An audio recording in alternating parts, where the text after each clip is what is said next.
네, 여러분 죄송합니다. 노영희 변호사입니다. 제가 아침에 좀 개인적인 중요한 사정이 생겨가지고 좀 늦게 왔습니다. 다시 한번 사과 말씀드리고요. 2부 코너 시작하겠습니다. 이번 주 우리 사회는 어떤 이슈에 반응을 하고 어떤 이슈에 열광을 했을까요? 우리 사회의 여론을 알기 쉽게 분석해주는 출발 새 아침의 여론 택배 요정 뚱커벨 인사이트 K 배종찬 연구소장 모셨습니다.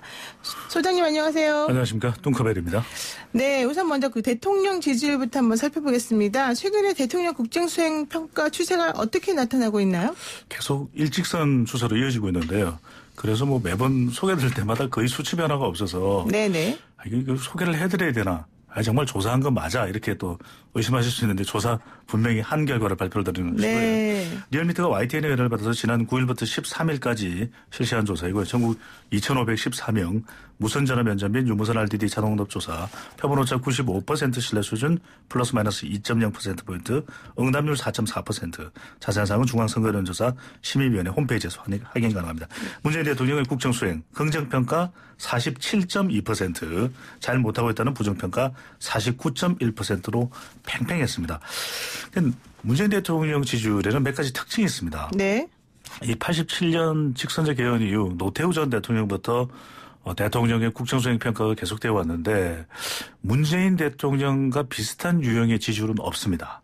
그러니까 그래요? 아주 핵심 지지층이 견고하게 결집하고 있는 그런 모습인데 특히 40대 화이트칼라, 호남, 진보층, 더불어민주당 지지층 등 대통령의 핵심 지지층이 아주 견고합니다. 그러니까 과거의 역대 대통령의 사례의 경우에는 임기 4년차 정도 되면 네. 소속 정당 내에서도 지지율이 떨어지는 현상이 발생하거든요. 이른바 레임덕도 오고 또 뭐 다른 이유, 당내 갈등. 그래서 대통령이 탈당을 하게 된다든지 이런 경우들이 많았는데 문재인 대통령은 강력한 지지 기반이 더불어민주당 내에 있는 결과로 나타났습니다. 그런데 하나는 네. 또 부정평가가 또 상당히 높다라는 것도 또 역대 대통령과는 조금 다른 점인데 역대 대통령 중에는 부정평가가 더 높은 경우도 있었습니다. 60% 심지어는 70% 가까이. 어느 지금은 분이 그랬었죠? 네, 긍정과 부정. 임기 하반기에는 그런 경우들이 많았습니다. 네네. 네. 그랬는데 지금은 잘한다가 못한다가 거의 오차범위 내에서 네. 접전을 벌이고 있다. 이렇게 거의 틈새가 없을 정도의 아주 특징적인 그런 대통령 지지율을 보이고 있습니다. 그렇군요. 지금 이번 그 여론조사 결과가 코로나19에 대한 정부 대응 평가 이런 것하고 또 좀 영향이 있습니까? 그렇죠. 이게 코로나19는 또 이념을 초월해서 평가가 이루어질 수가 있는데 그럼에도 불구하고 이게 국면 전환이 몇 번 있었거든요. 초기에는 코로나19 대응 확진자가 크게 늘어나지 않으면서 대체로 잘하고 있다는 네. 그런 평가로 이어졌고 그 이후에 이제 확진자가 대구 경북 중심으로 늘어나고 또 중국인 입국 왜 금지하지 않느냐 이런 또 주장도 제기되면서 또 국민청원도 소개를 해드렸었죠. 그렇죠. 그때는 또 코로나19와 관련된 대통령의 대응, 정부에 대한 평가가 좋지 않았습니다.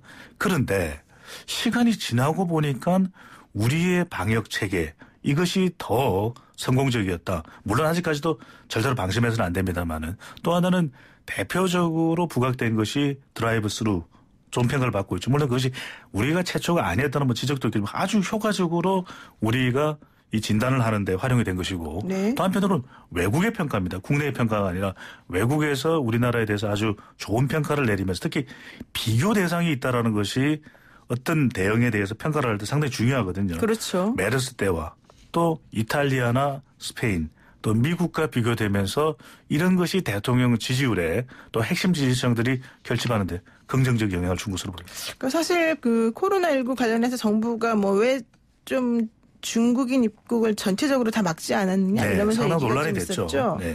그럼에도 불구하고 외신에서부터 이제 한국 잘한다 이러니까 또 우리 국내 여론도 조금 바뀌고 있는 게 아닌가 생각이 들긴 들어요. 네, 최근에도 강경화 장관의 영국 BBC와의 인터뷰도 상당히 화제가 됐었죠. 네. 물론 우리가 뭐 또 보완해야 될 점도 분명히 있습니다. 그럼에도 불구하고 우리의 평가가 아니라 외신의 평가가 중립적으로 또 중도층 마음을 움직인 것도 중요한 영향을 준 것으로 보입니다. 네, 그렇다면은 대통령의 지지율이 이렇게 지금 뭐 거의 변함이 없어 보이지만 어쨌든 간에 나타났다면 정당 지지율 변화도 사실 궁금합니다. 정당 지지율도 큰 변화가 없습니다. 똑같아요. 그러니까 코로나19 국면 때문에 깜깜이 상태에서 지금 선거일이 가까워지고 있는 그렇죠. 현상으로 나타나고 있습니다. 심지어는 지역 내 출마 후보가 누구인지 모른다. 이런 반응까지도 있을 정도인데 중요한 것은 지금 핫한 것은 역시 비례정당입니다. 비례정당이요? 예, 비례정당의 지지율이 과연 정당 투표 의향이 어떻게 나왔을까? 비례정당 투표에는 어느 정당에게 표를 주시겠습니까? 라는 질문에 대해서 지금 더불어 시민당으로 바뀌기 전에 조사이긴 합니다. 네. 비례정당 정당 투표 더불어민주당 37.7%, 미래한국당 29.2%, 정의당 7.2%, 국민의당 5.4%로 나타났습니다. 더불어 시민당이 되고 난 이후에도 상당히 크게 달라질지는 모르겠는데 대체적으로 큰 변화는 사실 보이기 힘들거든요. 왜냐하면 비슷한 형태로 이름도 지금 비슷하기 때문에 비례대표 정당 투표는 이런 결과로 나타나고 있습니다. 그러면은 그 더불어 시민당이라고 이제 이름 말씀하신 그 부분은 사실은 시민을 위하여라고 하는 그 플랫폼 정당이 이름을 그렇게 만들었다는 거잖아요. 비례연합정당으로. 네. 그럼 그 열린민주당에 대한 지지율 따로 나왔습니까? 글쎄요, 뭐 이전에 나온 건 있는데 이번 조사에서는 열린민주당에 빠졌군요. 대해서는 별도로 나오지는 않았는데 글쎄 어떤 식으로 표가 나눠질지는 모르겠습니다. 결국 더불어민주당 지지층으로부터 이제 더불어시민당 또 열린민주당으로 이동할 텐데 더불어시민당 쪽에서 더 민주당과 자매정당이다. 이런 것들이 부각된다면 아무래도 여기에 좀 더 결집될 수 있는 현상이 있을 것으로 보입니다. 그렇군요. 자, 그런데 선거일이 가까워지고 있는데도 불구하고 별로 이렇게 뭐 추이나 우리 부탕 항상 배종찬 소장은 추세를 보세요 이렇게 말씀하시지만 이런 것들이 하나도 안 변하잖아요. 이거 왜 그러는 거예요? 그런 이유가 이게 뭐 주목할 수 있어야 되는데 존재감이 좀 나타나야 되는데 워낙 코로나19 쪽에 모든 관심이 가 있고 정당에 대한 관심이 또 상대적으로 좀 떨어지고 있는 것이거든요. 그러다가 게다가 또 이번 선거 자체가 연동형 비례대표제가 좀 집중적으로 부각이 됐다면 다른 군소정당에도 관심이 많았을 겁니다. 적어도 3% 이상만 된다면 의석을 확보할 수 있기 때문에. 그런데 그렇죠. 지금의 선거 국면이 또 거대 정당이 사실은 일종의 분신한 거죠. 몸이 나누어져서 네네. 또 다른 이 비례정당이 만들어지면서 사실은 4개의 정당이 사실은 2개의 정당이잖아요. 이러면서 대부분의 관심이 이 두 정당에 모아지고 있다라고 하는 것. 왜냐하면 진영 간 대결 구도이기 때문에 제가 지금 한번 말씀드리면 과연 이 정당들이 다 같은 정당이야? 더불어민주당, 더불어시민당, 미래통합당, 미래한국당. 모르겠어요. 지금 중앙선관위의 최근 집계를 보면 이 정당 투표의 정당이 무려 40개 이상이라고 합니다. 그러니까 선관위 등록된 정당만 40개가 넘는다면서요. 그러니까 최종적으로 이번 선거에 등록을 하게 되면 40개 이상의 정당을 우리가 보고 이게 무슨 정당이야. 그러니까 이름조차 알고 가기가 힘들다는 것이죠. 네. 예전에 황교안 대표가 이 준연동형 비례대표자 얘기할 때 우리 투표용지 1m 넘을 수도 이런 얘기했던 게 갑자기 생각이 나네요. 네. 현실이 되고 있는 거죠. 네. 좋습니다. 황교안 대표 얘기 나왔으니까 말인데 먼저 종로 요즘 판세가 어떻습니까? 네. 종로 격전지입니다. 이게 우리가 이른바 프레임이라고 하는데 네. 아직까지는 차기 대권 구도 프레임에서 크게 벗어나지는 못한 모습으로 나타나고 있습니다. 이 코리아 리서치가 MBC의 의뢰를 받아서 지난 14일, 15일 종로구 거주 502명을 대상으로 가상번호가 포함된 유무선 전화 면접 조사를 실시한 것인데요. 네. 평균오차는 95% 신뢰 수준은 플러스 마이너스 4.4%포인트, 응답률 15.2%. 자세한 사항은 중앙선거여론조사 심의위원회 홈페이지에서 확인 가능합니다. 더불어민주당의 이낙연 후보 그리고 미래통합당의 황교안 후보 가상 대결인데요. 네. 이낙연 후보 51.7%, 황교안 후보 33.2%.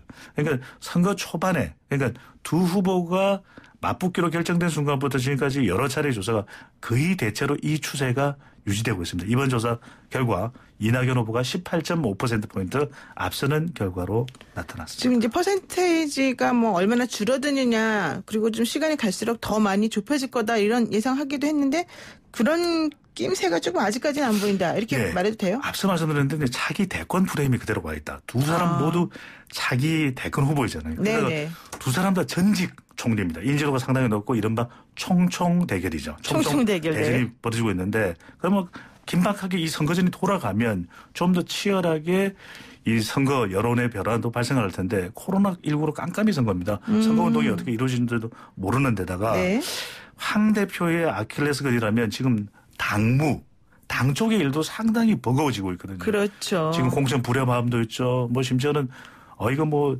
명단을 다 엎어야 된다, 어찌해야 된다 이런 이야기들이 나오게 되고 또 총괄 선대본부장을 맡고 있기 때문에 전국을 다 신경 써야 됩니다.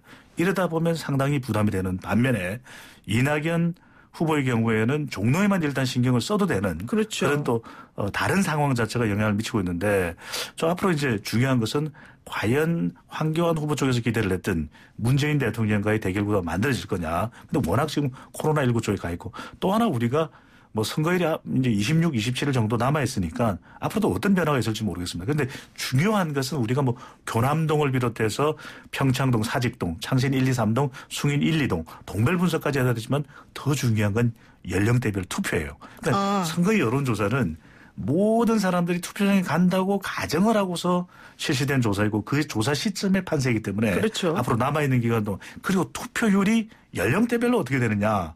20대 투표가 상대적으로 좀 떨어질 수도 있다라고 하는 또 예상도 나오고 있기 때문에 이것이 또 영향을 줄 것으로 보입니다. 그러니까 코로나19 때문에 사람들이 많이 모이는 곳으로 가기 싫어하고 네. 그래서 투표장에 안 갈 가능성이 높다. 또 하나 어르신들이 조금 위험하다고 더 젊은이들보다 네. 여겨지기 때문에 어르신들도 안 갈 가능성이 있다. 지금 이렇게 보는 그렇죠. 심리적으로 분석이 있죠. 어떤 영향이 주어지느냐도 상당히 또 중요해 보입니다. 좋습니다. 그러면은요, 이제 우리가 또 두 번째로 좀 관심을 가지고 봐야 될 부분이 판사 대전이 이른바 이루어지고 있는 동작을 아니겠습니까? 네. 여기는 지금 나경원 후보하고 이수진 후보가 지금 격돌하고 있는 곳인데 둘 다 여성 판사 출신이라는 게 특이한 점이에요. 판판 대전입니다. 네, 판판. 여기는 동작골 같은 경우에는 정당이냐 인물이냐. 그러니까 인물도 물론 더불어민주당의 이수진 후보도 인물 경쟁력이 있겠지만 네. 그래도 정당 효과가 더 클 수밖에 없거든요. 아직까지 그 지역에서 이 선거를 또 하면서 본인의 경쟁력을 키운 것이 아니기 때문에. 근데 나경원 후보의 경우에는 뭐 전 원내대표니까 상당히 또 당에서 중량감 있는 역할도 해왔고 그렇죠. 그 지역을 다져왔거든요. 그런 만큼 인물 경쟁력이 있는 나경원 후보냐. 아니면 정당 효과죠. 대통령의 지지율도 상당히 견고한 편이고 그리고 지금 선거에서 진영 간 대결 구도가 되고 있기 때문에 이수진 후보의 경우에는 정당을 보고서 투표를 하는 경향이 일어나고 있거든요. 경향이 네. 보이고 있는데 이 정당이냐 인물이냐 상당히 중요한데 이때 중요한 게 중도층입니다. 과연 어떤 후보에게 중도층 표심이 가느냐 네네. 이것이 상당히 중요해 보입니다. 그런데 지금 뭐 여론조사 나온 걸로 보게 네. 되면은 나경원 원내대표보다 이수진 후보가 조금 높게 나타나는 경우도 있고 그 반대인 경우도 있고 좀 왔다 갔다 하는 것 같아요. 그래서 뭐 오차 범위 내에 있기 때문에 아직까지는 뭐 하나의 조사 결과만으로 그 판세가 흘러가고 있다라고 또 섣불리 말씀드리기는 그렇죠. 그러니까 상당히 팽팽한데 이렇게 되는 이유는 지금 현재 대통령 지지율도 상당히 견고하죠. 어느 쪽 지지층이 더 결집하고 있느냐가 중요해 보이는데 상대적으로 나경원 후보는 지금 여러 가지 본인을 향한 공격들 이 부분도 부담이 되고 있는 모습으로 나타나고 있습니다. 네, 알겠습니다. 오늘 말씀 여기까지 듣겠습니다. 고맙습니다. 감사합니다. 네, 지금까지 인사이트 K의 배종찬 연구소장이었습니다.